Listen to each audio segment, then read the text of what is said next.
continuamos con Cerrando la Noche. Quedó una respuesta, sí, en el aire, como dice la canción. Seguramente las cooperativas se constituyen por acciones. Es decir, cada socio, cuando se hace una sociedad, es igualito que crear una empresa cualquiera, es decir, aporta a un fondo común. Ahí serían aportaciones, no acciones. Aportaciones, exacto. Entonces la gente, de acuerdo a su capacidad, aporta o no una mayor cantidad que otro. En el sistema cooperativo está limitado el hecho de que tú no puedas acaparar todas las acciones en una sola mano, porque entonces todas las cuotas. Es todas las cuotas, sino que es proporcional. En el reglamento hay un límite máximo de cantidad de acciones. De participación. Vamos a hablar de participación. Exactamente. Entonces, cuando la cooperativa hace sus operaciones económicas de un año y tienes excedentes, se reparte en función de los aportes que tú has hecho. Es decir, la porcentaje que corresponde a lo que tú aportaste y de la utilización de los servicios. Es decir, la cooperativa te compensa las veces que tú usas. Si una cooperativa de ahorro y crédito y todo tu crédito y todo tu ahorro están en la cooperativa y los demás compañeros tienen los ahorros tienen los bancos, cogen crédito en otro lado y menos crédito en la cooperativa, ellos ganan menos que el que hace todos los labores con la cooperativa. Así se premia. Porque hacer las operaciones con la propia cooperativa te da... Te premia. Es decir, eso se llama patrocinio. Por el patrocinio que tú le das a la empresa, si el respaldo que tú le das, hace negocio con la empresa. Entonces, eso se te reconoce como parte. Entonces hay una parte, la proporción de los excedentes que te viene por esa vía y otra parte por la participación. En términos de... Y me dijiste que hay un límite sí, para el tema de la participación de los socios. Es decir, yo no puedo ser 98%. Ya. ¿Por qué? Porque independientemente de eso, quien decide en las cooperativas no es la plata. Son los órganos de gobierno. Son los órganos de gobierno que personas. Prima la democracia. En una empresa, una RLS o cualquier otra empresa de compañía de operaciones, es el que tiene más plata el que decide. El capital es el que decide. Es decir, el que tiene más aporte decide por los socios. Si yo tengo un 90% y tengo dos otros socios, soy yo que decido. Nicolás, pero hay algo, te escucho hablar sobre estos temas, lo veo muy interesante. Sé que en el país hay ejemplos, Sí, están, muy interesante están los caficultores, veo productores de banano, veo pescadores, que se da mucho eso, cacao. Y ahorro y crédito. Sí, y ahorro y crédito, pero falta algo. Siento de que cuántas de estas asociaciones cooperativas o con el nombre que le queramos llamar funcionan, son solventes, han crecido a través de los tiempos y cuántos conflictos han surgido en el seno de estas instituciones, porque recuérdate que casi siempre la gente quiere más beneficios y uno o dos al final quieren quedarse con el nombre de la institución, tener más presencia, querer tener más beneficios. ¿Cómo es? ¿Quién rige? ¿Quién norma esto? El IDECO es el órgano regulador. Tiene todo un reglamento para eso, para aplicarlo y que no sea, que se cumpla con la ley, porque la ley establece mecanismos de control concretamente. Pasa como cualquier economía, ¿no? Baninter no se había caído si el capitalismo fuera toda una ¿verdad? Pero igual quiebran y nacen y quiebran y crecen esta empresa. Por ejemplo, en el sector financiero acá, el sector cooperativo está manejando al 2021 aproximadamente 214.000 millones de pesos en activos, por ejemplo. Y aquí hay cooperativas como la CONAMA, la de los maestros, que manejan cualquier cantidad. Miles de millones de pesos. Y varias. Por ejemplo, hay un grupo cooperativo, una asociación de empresas cooperativas, que maneja alrededor de 92.000 millones de pesos en activos. Son 17 cooperativas. Es decir, 17 cooperativas manejan como grupo unos 92.000, 93.000 millones de pesos. Eso no es cualquier cosa. Estamos hablando de % grande del PIB. ¿Verdad?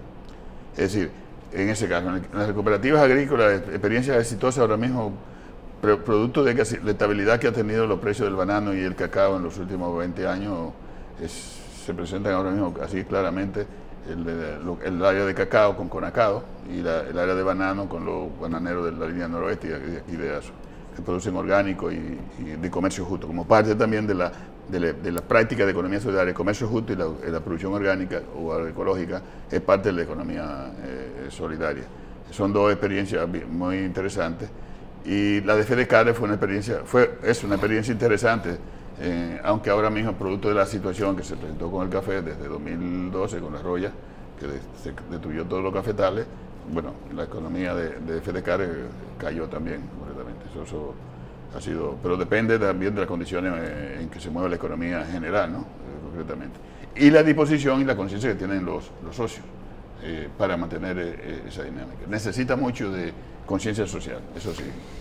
Hablaste de activos por más de 200.000 millones de pesos que maneja el movimiento cooperativista de ahorro y crédito. Y ahorro y crédito en su conjunto en la República Dominicana.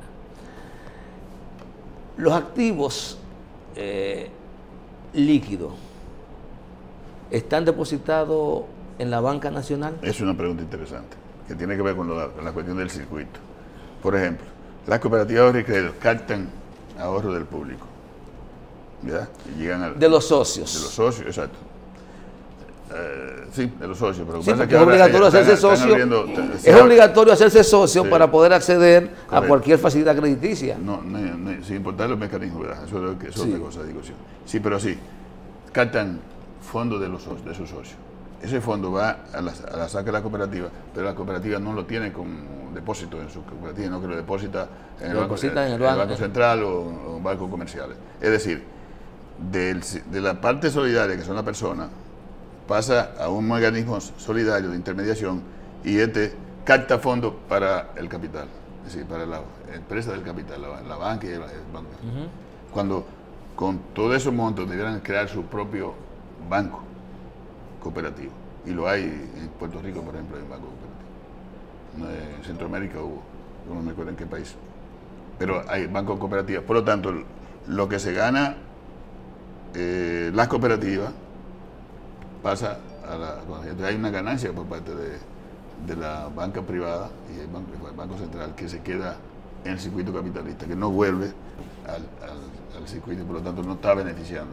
Entonces está captando riqueza de la población que pasa como parte de que la población es dueño, pasa a su propio mecanismo, pero sale al mecanismo de la banca privada, por ejemplo, y para a la economía capitalista. Entonces las cooperativas se han convertido en un canalizador de fondos de dinero solidario para el sector privado. ¿Puede haber 10, 15, 20 mil millones en los bancos de las cooperativas? ¿O más? Si te estoy hablando que en activos, todo activo, ¿no? Todos los activos, tú hablaste de 200.000. 214.000, ponle lo que son los activos. El 25% puede ser en los bancos. Circulando. O el 30%. Porque son ahorro y crédito. Debe ser más. Los muy pocos activos fijos que deben tener, porque la cooperativa de ahorro y crédito su fin no es tener activo fijo, sino tener el líquido para prestar y vender. Eso es su negocio. Por lo tanto... Y entonces toda esa situación que se estaba presentando en el país a propósito de las iniciativas de un marco regulatorio para el funcionamiento de este tipo de instituciones de economía asociativa, solidaria, que se planteaba que había toda una intención de poner tantos requisitos que iban a terminar bancarizando las cooperativas o iban a terminar por desaparecer. Sí. Hubo una propuesta que creo que fue de la Superintendencia de Banco o el Fondo Monetario Internacional, en uno de sus informes 2010, me parece que fue por ahí, 2008, propuso que las cooperativas de ahorro y crédito fueran reguladas por la Superintendencia de Banco. Si le aplican la ley de banco a la cooperativa financiera, monetaria y financiera. Monetaria y financiera, la naturaleza de la cooperativa totalmente cambia, porque tiene que ajustarse a la ley de banca. A las normas pronunciadas. Aunque la mayoría están, de una u otra forma, conscientemente lo están haciendo, pero son autorreguladas básicamente. Ahora mismo la ley, el IDECO no tiene mucha fuerza para regular. no tiene fondos, no usa recursos, ni los recursos humanos tienen la suficiente capacidad para, por ejemplo, el IDECO no tiene fondos a veces ni para gasolina, ¿no? Entonces ¿cómo tú puedes regular una cooperativa que que tiene 3.000 millones de pesos de activos? El IDECO no tiene mucha fuerza, entonces, que es es muy negativo, ¿no? Y es una crítica que hay que hacerle al sistema político dominicano, porque debiera tener toda la fuerza suficiente para regular a la cooperativa, porque ahora mismo prácticamente desde el Estado no se está haciendo mucha regulación, porque no tiene la capacidad concretamente. Y por eso la propuesta de ley de economía solidaria también propone un consejo para regulación y la creación de un fondo especial. Un consejo, no una superintendencia, un consejo. Un consejo, como mecanismo de articulación. ¿Y dónde, en la sombrilla de quién estaría este consejo, Nicolás? ¿Planificación, Ministerio de Industria y Comercio? Que estén representadas los organismos de integración de la economía solidaria, como la CONACO y federaciones de cooperativas que hay en Cibao, etc. Hay 7 federaciones ahora mismo. Y el gobierno, el Ministerio de Economía, Industria y Comercio. Agricultura, Industria y Comercio también. Entonces es un organismo colegiado, tanto del mismo sector como del gobierno. También creo que lo tiene la ley nueva propuesta de ley de cooperativa que están fomentando. Incluso la nueva ley de cooperativa está fomentando la creación de un código cooperativo, básicamente. Un código. Para el manejo, sí, concretamente. Eso es precisamente lo que se quiere buscar de evitar, porque sobre la pregunta de los derroches que han habido y quiebra y todo ese tipo de cosas, robo, lo que tú hablabas ahorita, ha sido producto precisamente porque tampoco hay muchos niveles de regulación en la cooperativa. En los últimos tiempos el IDECO ha logrado reducir eso, pero sigue siendo una debilidad fuerte pero hay muchas cooperativas personales que se manejan como empresas de particulares. Sí, hay que investigarla. Hay que investigarla, ¿sí o no? Sí, sé que sí, todo el mundo lo sabe, pero nadie hace nada. Todavía no hay información. Es decir, perdió la esencia del cooperativismo. Sí, yo creo que sí. Incluso sí, muchos han perdido su esencia. Son más negociantes que ayuda mucho, que bien común. Y todo se queda en el marco de hacer dinero. Hacer dinero por encima de hacer dinero. Entonces se convierte prácticamente en la misma práctica de tipo privado. En la experiencia de ustedes, todo el que da el paso para constituir una cooperativa lo hace a partir del entendimiento de la naturaleza de este tipo de empresa mutual, solidaria, como quieras llamarle, o lo hacen por las ventanas y las facilidades que también prevé la ley que instituye y rige las cooperativas. Mira, dentro de los principios de la cooperativa está la educación como elemento fundamental de la cooperativismo. El cooperativista no puede ser una gente que saca una libreta de ahorro en una cooperativa. Y hoy hay cooperativas que tienen 7, 8, 10 mil socios, por ejemplo, que hay que educarlo sobre el concepto de cooperativismo. Eso está muy pero de esos 10.000 hay 20 que son socios activos. No, son socios, tienen que estar como socios. Sí, porque acuérdate que se dividen en dos, los socios activos y los socios pasivos. Sí, pero yo voy, me inscribo, hago una cuenta, pero no hago vida orgánica. Si tú aportas el capital para abrir la cuenta, y abres la cuenta de ahorro y ahorra, con el aporte de capital que tú has hecho, ya eso te hace socio. Un poquito o mucho. ¿Y por qué en los estatutos se prevé entonces la figura del socio activo y el socio pasivo? Depende de la cooperativa. Eso no es una regla general para todo. Pero la cooperativa todos los socios tienen que ser... Lo activo y pasivo a veces es un concepto muy relajado, porque activo y pasivo sí participan no en las reuniones.